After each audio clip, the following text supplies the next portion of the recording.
So hello friends, जैसा कि आप जानते हैं कि मैंने एक कोर्स लॉन्च किया है how to make a career in real estate, जिसका एक पहले से मॉड्यूल मैं निकाल चुका हूँ, लॉन्च कर चुका हूँ, लेसन 1, जिसमें हमने डिस्कस किया था कि इंडियन रियल एस्टेट इंडस्ट्री को समझ पाएँ ओवरऑल और उसका ओवरव्यू क्या है, अलग अलग क्या क्या करियर पॉसिबल होते हैं रियल एस्टेट इंडस्ट्री में। उसके अलावा इंडियन रियल एस्टेट इंडस्ट्री की अलग अलग ट्रेंड्स क्या क्या होते हैं, उसको कैसे समझा जाए, रियल एस्टेट के अंदर अलग अलग सेक्टर्स क्या हो सकते हैं। अगर आपने पहला वीडियो देख लिया तो वेल एंड गुड, नहीं देखा है तो इस वीडियो के ऊपर आई बटन में या इवन डिस्क्रिप्शन बॉक्स में उसका लिंक दिया हुआ है, आप फिर से देख सकते हैं। तो आज हम आगे बढ़ रहे हैं मॉड्यूल 2 की तरफ।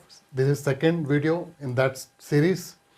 तो चलिए आज हम बात करने जा रहे हैं बेसिकली रियल एस्टेट में आने के लिए कुछ सर्टेन स्किल्स और कुछ क्वालिफिकेशंस प्री रिक्विजिट होती है। मीन्स अगर आपके पास हो तो आपके पास एक एडवांटेज होता है, बट बिलीव मी अगर आपके पास कोई प्रॉपर पहले से क्वालिफिकेशन नहीं है, तो मैं पहली वीडियो में भी बोल चुका हूँ, आज फिर बोलने जा रहा हूँ कि क्वालिफिकेशंस डेफिनेटली एक एडवांटेज है, बट ज़रूरी नहीं है कि वो मैंडेटरी है, वो कंपलसरी नहीं है। हाँ, बट स्किल्स की जहाँ तक मैं बात करता हूँ तो स्किल्स पर्टिकुलरली हर फील्ड के लिए कुछ ना कुछ स्पेसिफिक चाहिए होती हैं, और कुछ ऐसी स्किल्स होती हैं जो सच में हमें एक कॉन्फिडेंस डेवलप करती हैं, हमारी पर्सनैलिटी ग्रो करती हैं उससे, और हम लोगों को और बेहतर तरीके से डील कर सकते हैं। कि अल्टीमेटली हम किसी भी बिजनेस की बात करें तो हम कहीं ना कहीं कस्टमर से डील कर रहे हैं, वेंडर से, मीन्स हमारे जो डेवलपर्स होंगे जिनके प्रोजेक्ट हम बेचेंगे, मीन्स हम कहीं ना कहीं लोगों से डील कर रहे हैं, और लोगों से डील करने के लिए कुछ ना कुछ सर्टेन स्किल्स चाहिए होती हैं, तो वो आपके पास होनी कहीं ना कहीं ज़रूरी है। तो आज हम उन स्किल्स की बात करेंगे। क्वालिफिकेशंस पर्टिकुलरली आपके पास रियल स्टेट से रिलेटेड कुछ है तो वेल एंड गुड, नहीं है तो कहाँ कहाँ से ली जा सकती है उसके हम बारे में बात करेंगे। तो आज हम उन चीज़ों की बात करने जा रहे हैं कि क्या क्वालिफिकेशंस, क्या स्किल्स आपके रियल एस्टेट करियर को और बेहतर कर सकती हैं, ज़्यादा सक्सेसफुल आप हो सकते हैं। बट अगेन कोई पर्टिकुलर क्वालिफिकेशन आपके पास नहीं भी है तो कहाँ कहाँ से ले सकते हैं, आज मैं उसकी भी बात करूँगा। तो आज मैं जो कवर करने वाला हूँ सबसे पहले उसकी बात कर लेते हैं। आज मैं कवर करूँगा कि क्या क्या एजुकेशनल क्वालिफिकेशन हो सकती हैं जो आपको इस फील्ड में हेल्पफुल हो सकती हैं रियल एस्टेट में, और कहाँ कहाँ से ली जा सकती हैं और किस टाइप की हो सकती हैं वो। उसके अलावा क्या पर्टिकुलर स्किल्स जो इस रियल एस्टेट के लिए बहुत ज़रूरी होती हैं और वो क्या हो सकती है, कैसे हो सकती हैं, उनकी थोड़ी डिटेल भी आपको समझाऊंगा। और फाइनली क्या क्या स्टेप्स हो सकते हैं कि आप अपने रियल एस्टेट करियर को शुरुआत कर सको आप। तो चलिए एक एक करके हम इनको समझते हैं आज। तो सबसे पहले मैं एजुकेशनल क्वालिफिकेशंस की बात करता हूँ। तो educational qualification, once again let me be very clear, आपके पास अगर है तो बहुत अच्छी बात है, नहीं है तो आप कहाँ से एक्वायर कर सकते हैं, और नहीं भी लेना चाहते हैं तो स्किल्स होनी बहुत ज़रूरी हैं। क्वालिफिकेशंस हो तो एडवांटेज है, क्योंकि आज की डेट में जो हमारी क्लाइंटेल होती है, मीन्स जो हमारे कस्टमर्स होते हैं वो भी हाईली क्वालिफाइड होते हैं, तो हम उनको कहीं मैच कर सकेंगे तो उनको ज़्यादा अच्छे से हैंडल कर पाएंगे। और आज की डेट में टेक्नोलॉजी का बहुत यूज़ होता है, तो हमारी क्वालिफिकेशंस, हम वेल एजुकेटेड हैं तो टेक्नोलॉजी को अच्छे से यूज़ कर पाएंगे, टूल्स को बहुत अच्छे से यूज़ कर पाएंगे। और फर्दर हमारी टीम्स हैं, हम अपने बिजनेस को बहुत बड़ा कर लेते हैं, ग्रो कर लेते हैं, तो मे बी हम अपने लिए टीम्स हायर करें। तो जब टीम्स हायर करेंगे तो हम उनको अच्छे से मोटिवेट कर पाएंगे, अच्छे से गाइड कर पाएंगे, अगर हमारी क्वालिफिकेशंस अच्छी हैं। और पर्टिकुलरली अगर आप इस फील्ड में पूरी तरह से प्रोफेशनल तरीके से आना चाहते हो तो डेफिनेटली कुछ क्वालिफिकेशंस बहुत ज़रूरी चाहिए भी होती हैं और अच्छी भी रहती हैं। तो आज हम उनकी बात करने जा रहे हैं। तो सबसे पहले मैं बेसिक क्राइटेरिया कहूँ जो एक शायद हर जगह कहीं ना कहीं ज़रूरत पड़ती है, तो एटलीस्ट 12th पास या जिसको इंटर पास भी बोलते हैं, तो वो एक मिनिमम क्राइटेरिया तो आई थिंक आज के डेट में ज़रूरी हो गया है कि चीज़ों को हम समझ सकें, पढ़ सकें, समझ लिख सकें कुछ ना कुछ। और अगर हमारे पास बैचलर्स डिग्री है किसी भी फील्ड में, वो BA, BCom, BSc कुछ भी हो सकती है, BTech हो सकती है, वाट एवर, अगर बैचलर्स डिग्री है तो और भी प्रेफर्ड है, ग्रेजुएट है एटलीस्ट हम किसी भी फील्ड में। और अगर आप और पूरी तरह से प्रोफेशनल इस तरीके में आना चाहते हो तो रियल एस्टेट से रिलेटेड कुछ क्वालिफिकेशंस जो इंडिया में अलग अलग ऑर्गेनाइजेशंस, अलग अलग इंस्टीट्यूट, अलग अलग कॉलेजेस में दी जाती हैं, वो पर्टिकुलर रियल एस्टेट से ही रिलेटेड होती हैं। तो आज मैं उसकी बात करने जा रहा हूँ। तो कुछ कोर्सेज मैं जो रिकमेंड करता हूँ, मैं ऑफ कोर्स मैं ये फिर से नहीं कहूँगा कि अगर आपके पास नहीं है तो करना ही चाहिए, लेकिन अगर आप पूरी तरह से इस फील्ड में आना चाहते हैं तो मैं ये रिकमेंड करता हूँ कि आपके पास ये डिग्रीज हों, क्वालिफिकेशंस हो तो बेहतर रहेगा। तो सबसे पहले मैं बात करता हूँ BBA और MBA, bachelors of business administration या master of business administration in real estate management and urban infrastructure. अगर इसमें आपके पास कोई डिग्री होगी मास्टर्स लेवल की या बैचलर्स लेवल की तो बेटर रहेगा आपके लिए। और उसके लिए ये डिग्रीज जो अलग अलग इंस्टीट्यूट प्रोवाइड करते हैं उनमें सबसे फेमस है NICMAR, national institute of construction management and research. तो यहाँ प्रॉपर 2 से 3 साल की डिग्रीज होती हैं। उसके अलावा RICS SBE, school of business environment. उसके अलावा अमेठी यूनिवर्सिटी, यहाँ पर BBA MBA की प्रॉपर क्वालिफिकेशन प्रॉपर डिग्रीज दी जाती हैं। 2 से 3 साल के ये प्रोग्राम होते हैं। तो आपको मैं ये जो मेंशन कर रहा हूँ यूनिवर्सिटीज़ या कॉलेजेस या इंस्टीट्यूट्स, इनके लिंक्स मैं नीचे डिस्क्रिप्शन बॉक्स में दे दूंगा अगर आप इनके बारे में फर्दर और स्टडी करना चाहें, जानना चाहें तो। इसके अलावा ये तो दो MBA या BBA 2 से 3 साल की होती है। उसके अलावा कुछ डिप्लोमा कोर्सेज जो 6 महीने से लेके 1 साल या 2 साल के हो सकते हैं, तो वो भी आप कर सकते हैं रियल एस्टेट मैनेजमेंट में। उसको प्रोवाइड करते हैं NIREM, institute of real estate management. उसके अलावा IREF, institute of real estate and finance, ये डिप्लोमा कोर्सेज प्रोवाइड करते हैं। उसके अलावा कुछ सर्टिफिकेशन कोर्सेज भी हो सकते हैं, मींस कुछ वीक्स, कुछ हफ्तों से लेके कुछ महीनों तक के, या इवन ऑनलाइन कोर्सेज भी हो सकते हैं। ऑनलाइन कोर्सेज का फ़ायदा क्या होता है कि हम सेल्फ पेस्ड तरीके से उसको, मींस अपनी स्पीड के अकॉर्डिंग उसको स्टडी कर सकते हैं। मींस हमने एक बार ऑनलाइन प्रोग्राम में अपने आप को एनरोल कर लिया तो हमारे पास एक एक्सेस मिल जाती है उस कोर्स की। हम अपने टाइम के अकॉर्डिंग, अपने शेड्यूल के अकॉर्डिंग जब हमें टाइम मिले हम एक एक लेसन उसका अटेंड कर सकते हैं। और फाइनली हमारा एक रिव्यू होता है, प्रॉपर एक एग्जामिनेशन सिस्टम कह लीजिए, हम उसको क्लियर करते हैं तो हमें वो सर्टिफिकेट मिल जाता है। तो हम उस तरीके से भी कर सकते हैं। उसके लिए भी कुछ इंस्टीट्यूट्स हैं, Remi real estate management institute, AAFM India means American Academy of Financial Management India. तो ये कुछ सर्टिफिकेशन कोर्सेज भी प्रोवाइड करते हैं, ऑनलाइन तरीके से भी ऑफलाइन तरीके से भी, जैसे आपको कन्वीनियंट हो। तो मैं फिर से कहूँगा ये रिकमेंड की जा सकती हैं कि ये पर्टिकुलर रियल एस्टेट से रिलेटेड क्वालिफिकेशंस हैं, आपके पास होंगी तो आपके पास एक एडवांटेज होगा, बट अदरवाइज नहीं है तो एक बेसिक स्किल्स भी काफ़ी होती हैं इसके लिए, बेसिक क्वालिफिकेशन भी काफ़ी होती हैं। हाँ, बट इसके लिए कहीं ना कहीं कुछ स्किल्स जरूर चाहिए होती हैं। हाँ, बट इसके लिए एक सर्टिफिकेशन आपके लिए ज़रूरी है और वो सर्टिफिकेशन क्या है? RERA certification. रेरा जैसे कि आप जानते हैं आज की डेट में regulatory authority, real estate regulatory authority, उसके अंडर अगर आप as an agent, as a broker India, पूरे इंडिया में कहीं भी काम करने जा रहे हैं तो आपका रजिस्ट्रेशन ज़रूरी है। उसका एक सर्टिफिकेट आपको मिलता है कि yes you are a registered broker.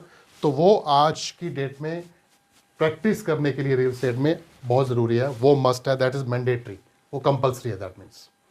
इसके अलावा मैं अब बात करूँ कुछ स्किल्स की, तो सर्टिफिकेशंस या क्वालिफिकेशन है तो वेल एंड गुड, नहीं तो स्किल्स तो एटलीस्ट किसी भी बिजनेस को चलाने के लिए बहुत ज़रूरी है। तो अब हम बात करते हैं यू मस्ट हैव स्किल्स, उन स्किल्स की जो आपके पास ज़रूरी होनी चाहिए। तो वो स्किल्स क्या हो सकती हैं? तो सबसे पहली स्किल अगर मैं कहूँ सबसे इंपॉर्टेंट, और वो रियल एस्टेट क्या मैं कहता हूँ हर बिजनेस में ज़रूरी है कहीं ना कहीं, कम्युनिकेशन एंड नेगोशिएशन स्किल्स। क्योंकि कम्युनिकेशन क्या है कि अल्टीमेटली आप लोगों को डील कर रहे हो, लोगों को आपने प्रॉपर्टी बेचनी है, कस्टमर को कन्विंस करना है, सेलर को कन्विंस करना है, डेवलपर से बातचीत करनी है, मीन्स आपको कहीं लोगों से बातचीत करनी है। तो आपकी कम्युनिकेशन जितनी स्ट्रांग होगी उतना आप अच्छे से इन्फ्लुएंस कर पाएंगे, उतनी ज़्यादा आप डील क्लोज कर पाएंगे, उतना आपका ट्रस्ट डेवलप होगा। और रियल एस्टेट में क्योंकि स्टेक्स बहुत हाई होते हैं, मीन्स लोगों का पैसा बहुत ज़्यादा लगता है, तो जब तक उनको आप पे ट्रस्ट नहीं होता है आपके कहने पे वो पैसा इन्वेस्ट नहीं करते हैं। तो आपकी कम्युनिकेशन स्ट्रांग होगी, अच्छी स्किल्स होंगी आपके पास, तो आप उनको अच्छे से कन्विंस कर पाएंगे। और कम्युनिकेशन की जब मैं बात करता हूँ तो हम नॉर्मल कम्युनिकेशन हर कोई करना जानता है, लेकिन कम्युनिकेशन अपने आप में 2 तरह की कम्युनिकेशन होती है। एक होती है वर्बल कम्युनिकेशन। वर्बल कम्युनिकेशन,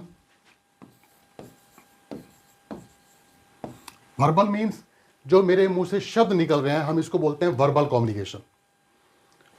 और कम्युनिकेशन में शब्दों का इंपॉर्टेंस है, लैंग्वेज का इंपॉर्टेंस है, लेकिन आप जब रियल एस्टेट में हैं तो रियल एस्टेट से रिलेटेड वर्बल कम्युनिकेशन आपको आनी चाहिए। मीन्स कुछ टेक्निकल टर्म्स रियल एस्टेट से जुड़ी है, कुछ लीगल टर्म्स जो पर्टिकुलर रियल एस्टेट से जुड़ती हैं, उससे क्या होता है कि आप रियल एस्टेट के प्रॉपर प्रोफेशनल लगते हो आप, तो आपकी वर्बल लैंग्वेज पे कमांड होना चाहिए। बट एक्चुअल में कहूँ कम्युनिकेशन में वर्बल कम्युनिकेशन का इम्पैक्ट, उसका प्रभाव केवल 7% होता है, 93% प्रभाव होता है नॉन वर्बल का मतलब क्या है कि आप जो बोल रहे हो वो तो हो गई वर्बल, लेकिन आप किस तरीके से बोल रहे हो, आपकी टोन क्या है, आपकी आवाज़ क्या है, इसका प्रभाव। वर्बल की बात करो तो इसका प्रभाव होता है ओनली 7%, लेकिन नॉन वर्बल का प्रभाव होता है 93%। तो 93% में टोन, आपकी आवाज़, इसका इम्पैक्ट होता है 38%। ये मैं कुछ जो डाटा आपको बता रहा हूँ, this is based on particular research and surveys, right. और उसके अलावा आपकी बॉडी लैंग्वेज का प्रभाव होता है 55%। मीन्स आपकी body language is so impactful, so powerful. कहते हैं ना पर्सनैलिटी डेवलपमेंट का मतलब क्या होता है, हकीकत बताऊं तो पर्सनैलिटी में सबसे इंपॉर्टेंट चीज़ होती है कम्युनिकेशन। आप कम्युनिकेट कैसे करते हो। आज पूरे इंडिया में हम लोगों के पास नॉलेज की कमी नहीं है, लेकिन उस नॉलेज को हम कैसे कम्युनिकेट करते हैं, कैसे औरों के साथ शेयर करते हैं, दैट इज़ इंपॉर्टेंट। और उसके लिए कम्युनिकेशन बहुत ज़रूरी है। और उसके लिए अगेन हम जब पर्सनैलिटी डेवलपमेंट की बात करते हैं तो हमें सबसे बड़ा इंपॉर्टेंट पार्ट होता है कम्युनिकेशन, और वो होती है आपकी बॉडी लैंग्वेज, कि आपका कॉन्फिडेंस कैसा है। तो अब वर्बल को मैंने बता दिया कि इसका प्रभाव केवल 7% है, तो बेसिक आपको वर्बल पे कमांड करनी चाहिए। उसके अलावा आपकी आवाज़, आप कितने कॉन्फिडेंस से बात कर रहे हैं, आपकी आवाज़ में कितना दम है। बहुत सारे लोगों के पास नॉलेज बहुत होती है लेकिन आवाज़ में दम नहीं होता, वो सामने वाले को कन्विंस नहीं कर पाते। तो आपकी आवाज़ की जब मैं बात करता हूँ, टोन की बात करता हूँ, तो उसमें 3 चीज़ें होनी चाहिए। सबसे पहली चीज़, आपकी वॉइस लाउड एंड क्लियर होनी चाहिए। मीन्स सामने वाले के कान पे पड़े तो उसको इग्नोर ना कर पाए, उसको लगे कि हाँ आपने कुछ कहा। क्योंकि अगर आपकी आवाज़ में दम नहीं है तो आपकी बातों में कितना भी दम हो उसका दम निकल जाएगा। तो आपकी आवाज़ लाउड एंड क्लियर होनी चाहिए। दूसरी बात, आपकी आवाज़ में वेरिएशन होना चाहिए। वेरिएशन का मतलब थोड़ा सा उतार चढ़ाव, क्योंकि एक आवाज़ से लोग बहुत जल्दी बोर हो जाते हैं।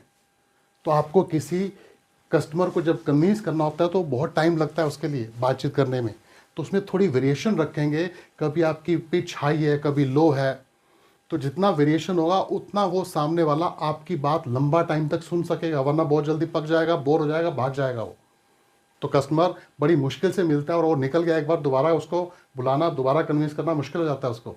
तो आपकी आवाज़ में वेरिएशन हो। तीसरी चीज़, आपकी आवाज़ में इमोशन होनी चाहिए। इमोशन मीन्स भावनाएं। कहते हैं ना, हम केवल कानों से नहीं बल्कि हम दिल से भी सुनते हैं।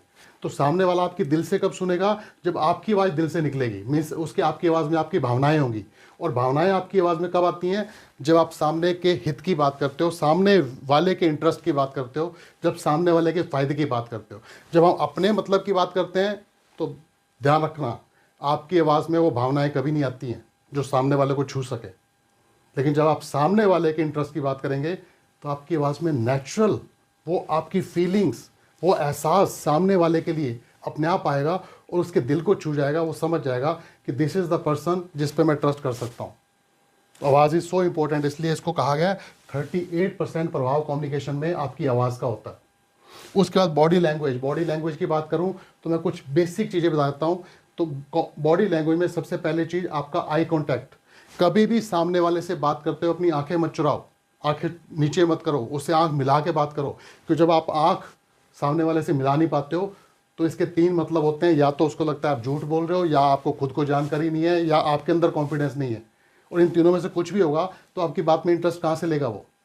तो आप उसकी आंख में आंख डाल के बात करते हो तो आपके अंदर एक कॉन्फिडेंस दिखता है, एक ट्रस्ट बनता है, एक कनेक्शन बनता है कस्टमर के साथ आपका।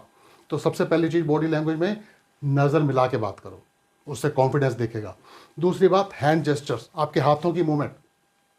बहुत सारे लोग हाथ बांध के बात करते हैं। नो, जब आप अपने हाथों को बांध देते हैं तो इससे लगता है कि आप कुछ सीमाओं में बंधे हुए हो। सीमाओं का में बंधे का मतलब क्या है कि आपके अंदर कॉन्फिडेंस नहीं है, आपको खुद को जानकारी नहीं है, आप खुद कहीं किसी के अंडर काम कर रहे हो। ये आपकी अथॉरिटी को, आपकी पावर को कम करता है। जब आपकी पावर, आपकी खुद की अथॉरिटी कम हो जाएगी तो सामने वाला आपसे कन्विंस कहाँ होगा। आपके हाथ जितने खुलेंगे बिंदास, हाथों की मूवमेंट जितनी होगी उतना सामने वाले को ज़्यादा आप इन्फ्लुएंस कर पाओगे। ऐसे लगेगा कि आप अपने शब्दों को उसके बिल्कुल सामने ऐसे परोस रहे हो, उसको ज़्यादा इंटरेस्ट आएगा। तो हैंड जेस्चर, हाथों की मूवमेंट कम्युनिकेशन में बहुत इंपॉर्टेंट होती है।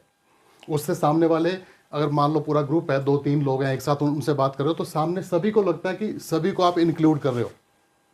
जैसे आपने मोदी जी को देखा होगा, भाइयों और बहनों, वो एक हाथ इधर से इधर घुमाते हैं और सारे भाई बहन अंदर, सभी को लगता है कि हमसे बात हो रही है राइट। तो हाथों की मूवमेंट बहुत इंपॉर्टेंट है कम्युनिकेशन स्किल में। उसके अलावा आपका पोस्चर, आप खड़े किस तरह से होते हो, आप बैठते किस तरीके से हो, आपका पोस्चर जितना अटेंटिव होगा, अटेंटिव का मतलब रीढ़ की हड्डी, आपकी स्पाइन जितनी सीधी होगी उतना आपके अंदर एनर्जी ज़्यादा दिखेगी, उतना कॉन्फिडेंस ज़्यादा दिखेगा, उतना सामने वाला आपसे ज़्यादा प्रभावित होगा। बहुत सारे लोग चेयर पे बैठते हुए बड़े ढीले से हो जाते हैं, स्लाउच, ढीले से बैठते हैं, सिकुड़ के बैठते हैं, उसके अंदर कॉन्फिडेंस नहीं दिखता, एनर्जी नहीं दिखती है, अटेंटिवनेस नहीं दिखती है, ऐसा लगता है आप कस्टमर को डील करने के लिए बैठे ही नहीं हो। तो जितनी आपकी रीढ़ की हड्डी सीधी होगी बैठते हुए या खड़े होते हुए, उतना आपका प्रभाव ज़्यादा होता है, कॉन्फिडेंस ज़्यादा होता है। आपने कभी सेलिब्रिटीज़ को देखा हो तो सेलिब्रिटीज़ वो भले किसी हालात में हो, किसी तरह के कपड़ों में हो, कितनी भीड़ भाड़ में हो, अलग पहचाने जाते हैं क्योंकि उनका पोस्चर बड़ा पावरफुल होता है। उनकी रीढ़ की हड्डी ज़्यादातर से, ऐसा नहीं गर्दन झुक सकती है, लेकिन रीढ़ की हड्डी सीधी रहनी चाहिए, राइट। उसके अलावा बॉडी लैंग्वेज की एक और बहुत इंपॉर्टेंट चीज़ है आपके फेस एक्सप्रेशन, आपके चेहरे के हाव भाव। आपके चेहरे के हाव भाव ध्यान रख के चलना, फेस एक्सप्रेशन कभी झूठ नहीं बोलते हैं। आप शब्दों से सामने वाले को झूठ बोल सकते हो, लेकिन आप चेहरे के एक्सप्रेशन से कभी झूठ नहीं बोल सकते। इसलिए कभी हम झूठ बोलते हैं तो चेहरा कुछ और कह रहा होता है, हमारे शब्द कुछ और कह रहे होते हैं, सामने वाला समझ जाता है कि मुझे झूठ बोल रहा है। तो आपके चेहरे के हाव भाव को नेचुरल रहने दीजिए। तो जैसी बात कर रहे हैं वैसे आपके चेहरे के हाव भाव होंगे तो आपकी बात को ज़्यादा पावरफुल करेंगे वो, और मिसमैच होगा तो आपका झूठ पकड़ा जाएगा। जैसे आपने फॉर एग्जांपल कभी महसूस किया हो कि आप किसी से बात कर रहे हो, दुख की बात कर रहे हो और साथ में हंस रहे हो, तो सामने वाला क्या समझता है कि यार ये सच कह रहा है, क्या मजाक तो नहीं कर रहा। मीन्स आपका दुख जो इतना सीरियस बात होती है वो भी मजाक में उठ चली जाती है। मीन्स वो आपका चेहरा और आपकी बात आपस में मैच नहीं कर रहे हैं। तो आपके फेस एक्सप्रेशन नेचुरल रहने दीजिए, आपकी जैसी बातें कर रहे हैं उसी के अकॉर्डिंग बनने चाहिए, राइट। तो ये होती है कुछ बॉडी लैंग्वेज की बातें। जब इनको समझ जाएंगे तो बिलीव मी आपकी कम्युनिकेशन इतनी पावरफुल हो जाएगी। नेगोशिएशन स्किल्स, नेगोशिएशन अल्टीमेटली आप किसके लिए काम कर रहे हो, अपने क्लाइंट के लिए, वो आपका सेलर है या बायर है या इन्वेस्टर है। तो आप जितना अच्छा उसके बिहाफ पे नेगोशिएट कर पाएंगे मीन्स उसकी रिक्वायरमेंट क्या है, उसका बजट क्या है, उसी के प्राइस में, उसकी डिमांड के अकॉर्डिंग, उसकी नीड के अकॉर्डिंग आप अच्छी से अच्छी उसको डील दे पाएंगे, तो वो सही मायने में विन विन सिचुएशन होगी। वो कब हो पाएगी, जब आपको नेगोशिएशन स्किल्स आती हैं। मीन्स और आप बायर के इंटरेस्ट की बात करें तो आप सेलर से अच्छे नेगोशिएट कर पाएँ, सेलर के इंटरेस्ट की बात करें तो आप बायर से अच्छे नेगोशिएट कर पाएँ। मीन्स आपको ध्यान रख के चलना, आप जितनी फेयर साफ सुथरी डील करोगे सेलर के साथ, बायर के साथ, उतना आपके साथ वो लोग ज़्यादा जुड़ना पसंद करेंगे, ट्रस्ट आप पे ज़्यादा करेंगे। और वो कब पॉसिबल है, जब आपकी नेगोशिएशन स्किल्स अच्छी होंगी। उससे क्या है, आप दोनों के लिए विन विन सिचुएशन क्रिएट करोगे, उसके लिए भी फ़ायदा, उसके लिए भी फ़ायदा, नहीं बायर के लिए भी फ़ायदा, सेलर के लिए फ़ायदा, और आपका फ़ायदा नेचुरली हो जाएगा कि वो लोग दोनों फ्यूचर में भी आपके साथ बिजनेस करना पसंद करेंगे और नए क्लाइंट भी आपको दे सकते हैं वो लोग। तो नेगोशिएशन स्किल्स आपकी बहुत बेहतर होनी चाहिए। और नेगोशिएशन स्किल्स का एक फ़ायदा और भी होता है कि उससे आप कहीं ना कहीं मार्केट ट्रेंड्स को भी समझते हैं। मीन्स आप आज कस्टमर की रिक्वायरमेंट क्या है, जब औरों के साथ नेगोशिएट करते हो तो पता चलता है कि अलग अलग एरिया में अलग अलग प्रॉपर्टी के क्या प्राइसेस चल रहे हैं। उस प्राइसेस के बेसिस पे आप अच्छे से नेगोशिएट करते हुए कस्टमर को अच्छी से अच्छी डील दे पाते हो। तो नेगोशिएशन स्किल्स बहुत ज़रूरी है इस फील्ड में रहते हुए। इसके बाद बात करूं तो नेटवर्किंग एंड रिलेशनशिप मैनेजमेंट। आप वन टाइम किसी के साथ बिजनेस करके बहुत लंबा नहीं चल सकते हैं। आपको अल्टीमेटली इसमें नेटवर्किंग अपने आप में क्या है, लोगों के साथ, अलग अलग लोगों के साथ संपर्क बनाए रखना। और ध्यान रखना, फ्रेंडशिप और नेटवर्किंग में अंतर जानते हैं। फ्रेंडशिप का मतलब होता है कि आज मेरा कोई बचपन का फ्रेंड है, हो सकता है उसको मुझसे कोई फ़ायदा ना हो, मुझे उससे कोई फ़ायदा ना हो, लेकिन मेरा बचपन का दोस्त है, दिल के बहुत नज़दीक है। लेकिन नेटवर्किंग भी फ्रेंडशिप होती है, लेकिन इसमें क्या होता है, म्यूचुअल बेनिफिट। म्यूचुअल बेनिफिट का मतलब मैं सामने वाले के लिए कुछ ऐसा करूँ कि उसको बेनिफिट हो मेरे से, वो मेरे लिए कुछ ऐसा करे कि मुझे उससे बेनिफिट हो। इसको बोलते हैं म्यूचुअल बेनिफिट। तो आप जब आप लोगों के साथ इस तरह से टाई अप करेंगे, नेटवर्क क्रिएट करेंगे कि उनको आपका फ़ायदा हो, आपको उनका फ़ायदा हो, तो एक तरह से दोनों के फ़ायदे की बात करो तो आपका धीरे धीरे नेटवर्क ग्रो करता जाएगा। और अल्टीमेटली रियल एस्टेट में सबसे बड़ी रिक्वायरमेंट है नेटवर्किंग की। आप अलग अलग डीलर्स को जानते हो, अलग अलग कस्टमर को जानते हो, आपके पास्ट के जो कस्टमर हैं उनको भी आप अच्छी ऐसी सर्विस प्रोवाइड करते हो कि वो भी नए कस्टमर आपके पास लाना पसंद करते हैं। वो कब होगा? नेटवर्किंग, जब आप उनके भी फायदे की बात करो। फॉर एग्जांपल, एक कस्टमर जिसने आपसे कभी कोई प्रॉपर्टी परचेज की, आप उसको कुछ ऑफर करते हो कि आप अगर नए क्लाइंट मुझे देते हो तो मैं आपके लिए भी कुछ इंसेंटिव्स क्रिएट कर सकता हूं, आप भी मेरे साथ जुड़ के कुछ पार्ट टाइम काम कर सकते हैं। तो उससे क्या होगा? आपका नेटवर्क बड़ा होता जाएगा, आपको रेफरल बिजनेस बहुत मिलता जाएगा उससे। तो this is very much necessary networking के लिए। Next is market research and analytical skills, क्योंकि अल्टीमेटली आप कहीं ना कहीं मार्केट रिसर्च मीन्स जितना ज़्यादा मार्केट को समझ पाएंगे, मार्केट के बारे ट्रेंड्स समझ पाएंगे, मार्केट में अलग अलग लोकेलिटी के अलग अलग प्राइसेस समझ पाएंगे, जितनी ज़्यादा रिसर्च करेंगे उतना आप अपने कस्टमर को अच्छे से गाइड कर पाएंगे, इन्वेस्टर्स को गाइड कर पाएंगे, उतना आप उनको अच्छी से अच्छी ROI, रिटर्न ऑन इन्वेस्टमेंट दिला पाएंगे। और जितना ROI आप अच्छा दिलाएंगे, मीन्स उन कस्टमर के पैसे की रिटर्न जितनी अच्छी आप उसको दिलाएंगे, उतना वो कस्टमर आपके लिए लॉयल होगा, उतना आप पे ट्रस्ट ज़्यादा करेगा। तो ये बहुत ज़रूरी है कि आप प्रॉपर मार्केट की रिसर्च करते रहें, एनालाइज करें उसको। एनालाइज करने का मतलब क्या है कि किस एरिया में सप्लाई ज़्यादा हो रही है, डिमांड कम है, तो उस एरिया में कोशिश करिए अपने कस्टमर को, या खुद मत फंसिए उसमें, क्योंकि कहीं ना कहीं स्लो डाउन आने वाला है। सप्लाई बहुत ज़्यादा है, डिमांड कम है, तो इकोनॉमिक्स की थ्योरी क्या कहती है? जहाँ सप्लाई ज़्यादा होगी, डिमांड कम होगी, प्राइस गिरेगा। और प्रॉपर एनालाइज करना समझेंगे, कहीं डिमांड ज़्यादा है, सप्लाई कम है, तो इट मीन्स फ्यूचर में उस एरिया की डिमांड बहुत बढ़ रही है, तो प्राइस भी बढ़ेंगे, वहाँ रिटर्न अच्छी मिलेगी, ROI अच्छी मिलेगी। तो ये एनालाइज तभी कर पाएंगे जब प्रॉपर रिसर्च करते रहेंगे, स्टडी करते रहेंगे। और वो स्टडी के लिए बहुत ज़रूरी है आपका नेटवर्क होगा, तो आपके लोग भी जो नेटवर्क में जुड़े हैं वो भी आपको टाइम टू टाइम अलग अलग इन्फॉर्मेशन देते रहेंगे, अलग अलग एरियाज़ की। तो कहीं ना कहीं सारी चीज़ें आपको प्लस में जाने वाली हैं, फ़ायदा करने वाली हैं इस मार्केट रिसर्च एंड एनालिसिस में। तो ये आपके पास स्किल्स होनी चाहिए कि आप प्राइसेस को कंपेयर कर सको, देख सको पिछला ट्रेंड क्या था, आगे क्या ट्रेंड होने वाला है, अभी लेटेस्ट अपडेट क्या है। लेटेस्ट अपडेट से क्या होता है? न्यूज़ के साथ कोई भी नई न्यूज़ आती है, अपने आप को अपग्रेड करिए। न्यूज़ मिलने से क्या होता है? आपको पता चलता है किस एरिया में गवर्नमेंट की कोई नई पॉलिसी, नई स्कीम आने वाली है, नई डेवलपमेंट स्कीम आने वाली है, तो उस एरिया में फ्यूचर बहुत अच्छा होने वाला है।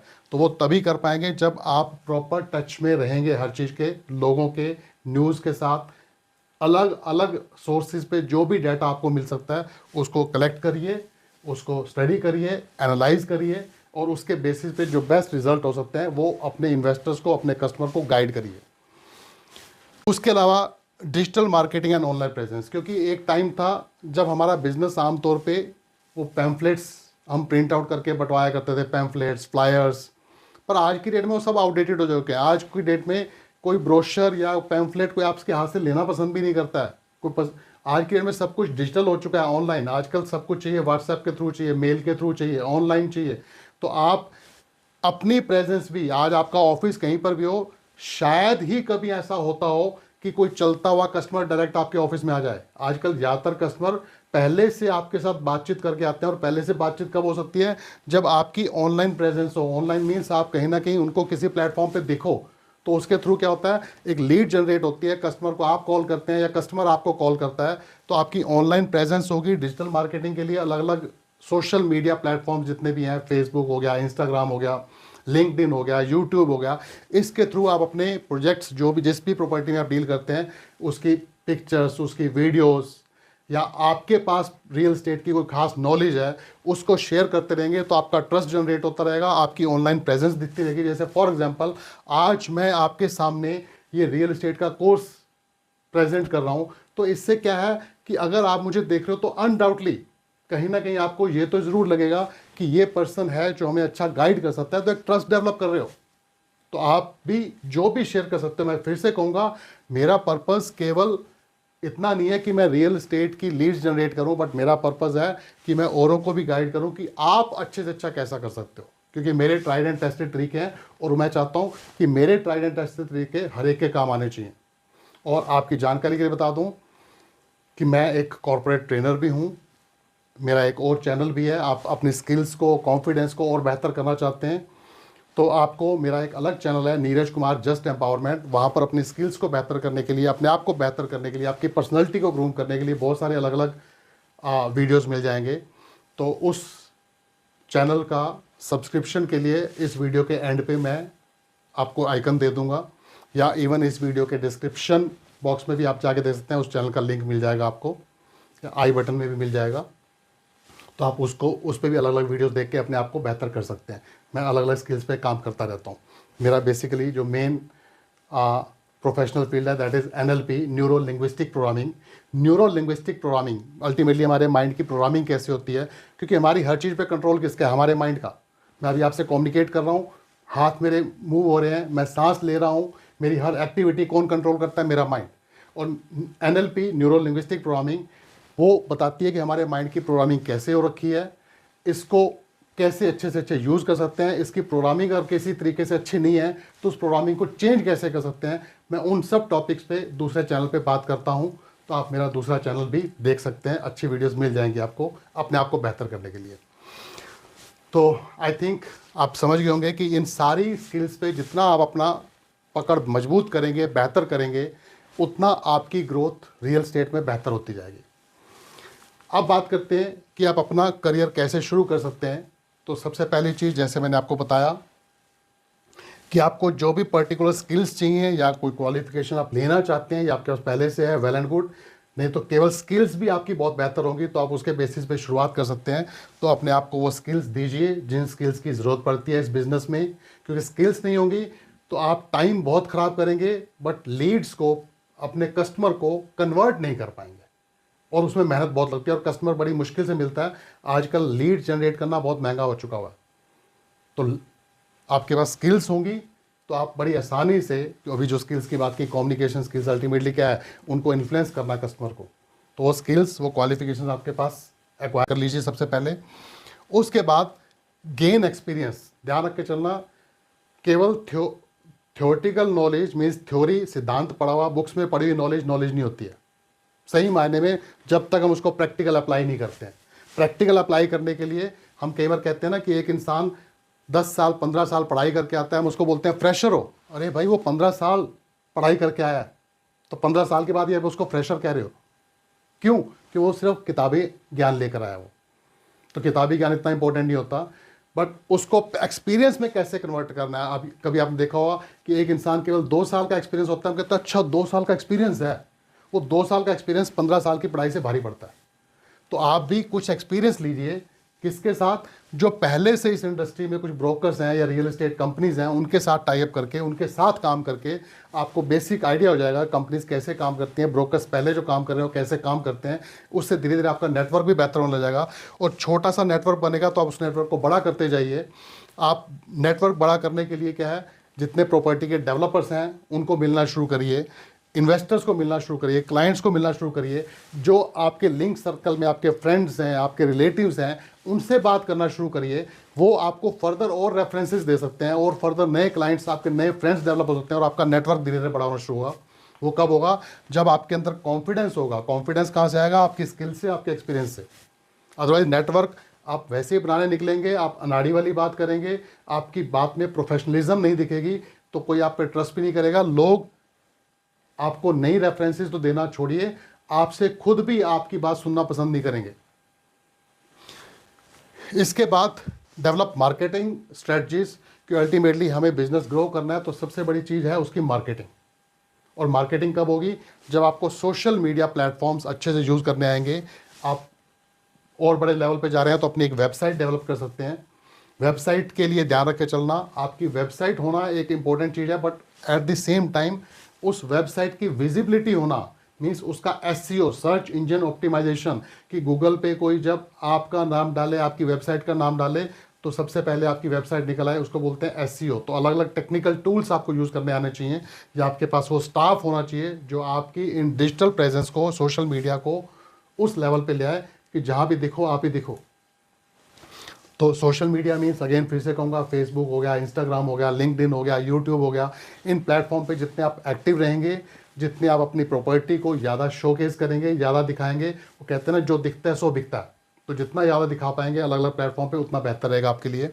उसके अलावा रेफरल्स का मतलब जो आपके पहले से कस्टमर बन चुके हैं उनके थ्रू और रेफरल कैसे लेने हैं। और रेफरल लेने के लिए बहुत ज़रूरी है कि आमतौर पे हम किसी प्रॉपर्टी बेचने के बाद कस्टमर से किनारा कर लेते हैं, कभी भी नहीं, बल्कि उसको पोस्ट सेल सर्विस का मतलब प्रॉपर्टी बेचने के बाद भी उससे पूछते रहना कि किसी तरह की प्रॉब्लम तो नहीं है, अभी भी कोई दिक्कत हो तो मुझे बताइए। उससे क्या होता है कि अगर उसको सच में कोई प्रॉब्लम है और आप उसकी प्रॉब्लम सॉल्व करते हो तो आपका ट्रस्ट बहुत बढ़ जाता है। अदरवाइज उसको प्रॉब्लम नहीं है तो भी उसको बहुत खुशी होती है कि ये पर्सन है जिसने मुझे केवल प्रॉपर्टी नहीं बेची बल्कि प्रॉपर्टी बेचने के बाद भी मेरा हालचाल भी पूछता है और केयर भी करता है कि मुझे कोई प्रॉब्लम है तो उसका सोल्यूशन दूँ।